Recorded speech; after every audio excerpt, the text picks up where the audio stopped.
Sebelumnya, Assalamualaikum warahmatullahi wabarakatuh. Perkenalkan, nama saya Tia Hasi Kurnia Putri dengan nomor NPM 1970004161012. Saya dari Prodi Sistem Informasi dengan mata kuliah Rekayasa Sistem Berorientasi Objek K01 dengan dosen pengampu Bapak Agung Triyayudi. Di sini saya akan presentasi mengenai proses developer with UML dengan berlandasan jurnal yang berjudul Perancangan Sistem Informasi Surat Keterangan Pendamping Ijazah atau SKPI berbasis web pada Politeknik Negeri Sambas. Langsung saja mengenai UML atau Unified Modeling Language merupakan metode dengan pemodelan visual sebagai sarana perancangan sistem berorientasi objek. Nah, UML sendiri itu juga menyediakan standar untuk menulis sistem blueprint, termasuk konsep proses bisnis, menulis kelas-kelas dalam bahasa pemrograman tertentu, skema database, dan komponen yang diperlukan dalam sistem perangkat lunak. Nah, UML sendiri itu mendefinisikan diagram-diagram sebagai use case diagram, class diagram, stage chart diagram, activity diagram, sequence diagram, collaboration diagram, komponen diagram, dan deployment diagram. Itu menurut ADI tahun 2010. Nah, untuk studi kasusnya sendiri, SKPI atau Surat Keterangan Pendamping Ijazah ini merupakan dokumen tambahan yang memuat informasi terkait presentasi akademik atau kualifikasi lulusan yang menunjukkan kelayakan kerja, pengetahuan, dan sikap moral lulusan untuk memudahkan pemahaman pengguna, baik di dalam maupun di luar negeri. Untuk pendekatan desain sistem informasi ini menggunakan metode waterfall sebagai metodologi pengembangan perangkat lunak dan menggunakan metode pemodelan visual itu menggunakan UML atau Unified Modeling Language sebagai sarana perancangan sistem berorientasi objek. Nah, dengan adanya perancangan sistem berorientasi objek SKPI di Politeknik Negeri Sambas ini, itu dapat mempermudah pengunggahan data dokumen SKPI oleh mahasiswa. Nah, validasi dokumen SKPI mahasiswa yang dilakukan oleh dosen pembimbing akademik dan memudahkan administrasi untuk memperoleh data dokumen SKPI yang telah diupload dan mengolah SKPI data mahasiswa itu sendiri. Nah, untuk metodologi pengembangan perangkat lunak ini pada tahap pengembangan perangkat lunak penelitian ini itu menggunakan waterfall, di mana tahapan penyelesaian dengan metodologi waterfall dimulai dari tahap analisis kebutuhan, perancangan, implementasi, pengujian, dan pemeliharaan sistem atau maintenance. Selanjutnya, metodologi perancangan sistem sendiri dalam tahap rancangan sistem informasi SKPI menggunakan UML atau Unified Modeling Language yang meliputi use case diagram untuk menggambar interaksi aktor dengan sistem, kemudian sequence diagram untuk menggambarkan urutan proses sistem yang tengah dirancang, kemudian activity diagram untuk proses bisnis, dan class diagram dengan memilih kelas-kelas dan objek-objek yang dibutuhkan. Nah, menurut Rosa dan Salahuddin pada tahun 2013, UML atau Unified Modeling Language itu merupakan salah satu standar bahasa visual yang banyak digunakan di dunia industri untuk mengidentifikasi requirement, membuat analisis dan desain, serta menggambarkan arsitektur dalam pemrograman berorientasi objek. Nah, selanjutnya itu ada metodologi pengumpulan data. Nah, metode pengumpulan data ini dilakukan dengan melakukan wawancara dengan staf akademik kemahasiswaan Politeknik Negeri Sambas dengan merekap dokumen SKPI untuk dianalisis. Nah, untuk memperoleh data-data yang dibutuhkan dalam perancangan sistem informasi SKPI sendiri, yaitu seperti data siswa, data kelulusan, dan data kegiatan siswa. Nah, kemudian selain itu, setelah perpustakaan dari berbagai buku dan referensi juga dilakukan mengikuti diskusi yang diamati serta studi kepustakaan dengan menyatukan semua literatur yang relevan dari Poltesa hingga SKPI. Kemudian selanjutnya ada hasil dan pembahasan. Nah, hasil dari penelitian ini adalah sistem informasi surat keterangan pendamping ijazah atau SKPI yang berbasis web. Nah, perancangan model adalah cara formal untuk menggambarkan bagaimana suatu sistem dapat dioperasikan. Nah, berikut ini akan dijelaskan perancangan sistem informasi SKPI yang akan digambarkan dalam use case diagram dan class diagram. Yang pertama ada use case diagram. Nah, di sini terdapat contoh gambar use case aplikasi SKPI pada Poltesa.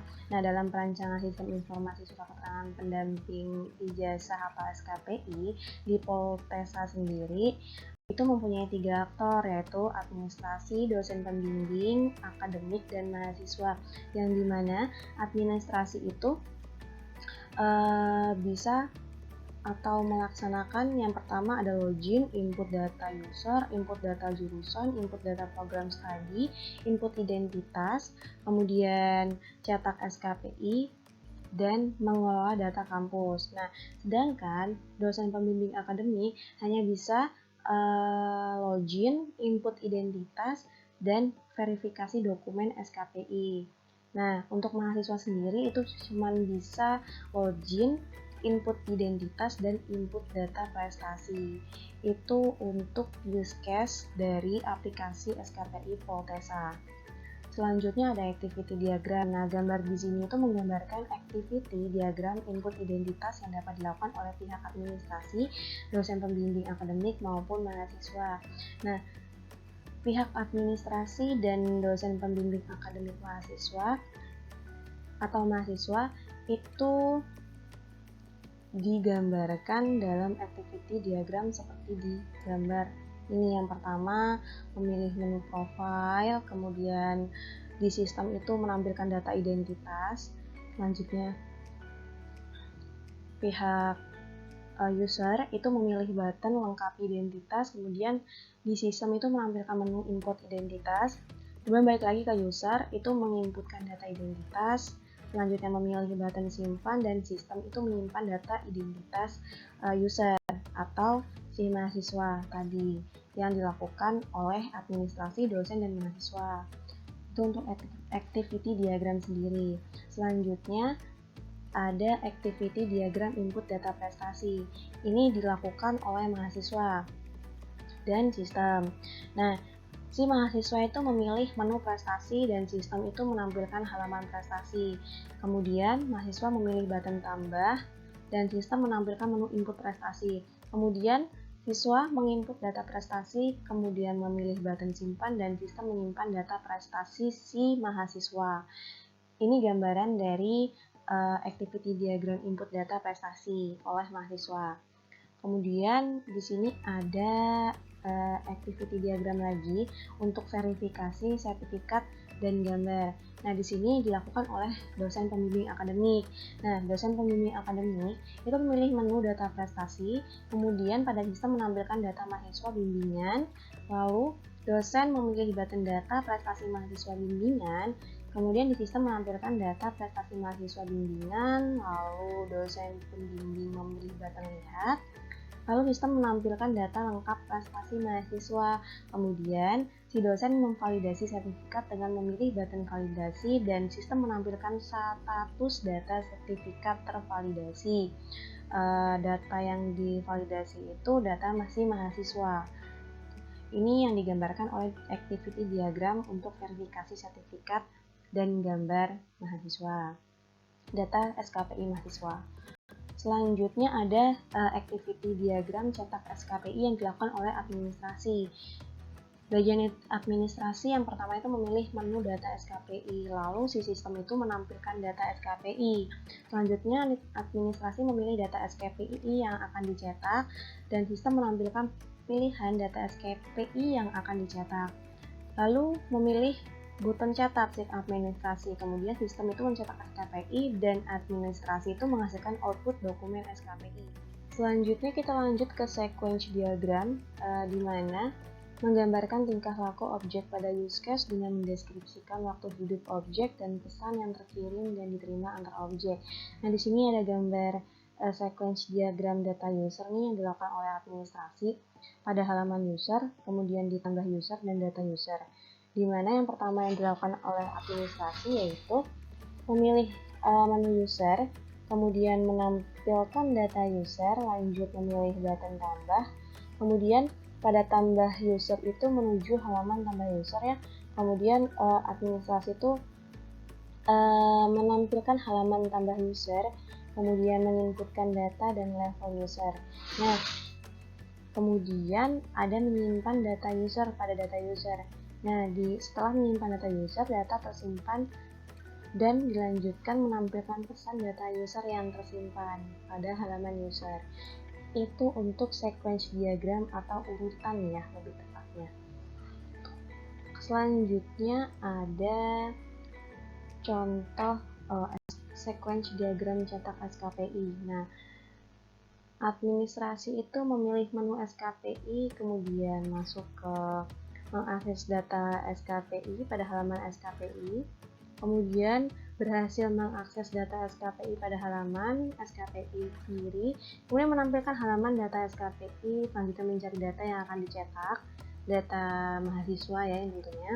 Kemudian administrasi itu menampilkan data yang dicari, selanjutnya memilih menu aksi cetak, kemudian pada halaman SKPI itu masuk halaman cetak.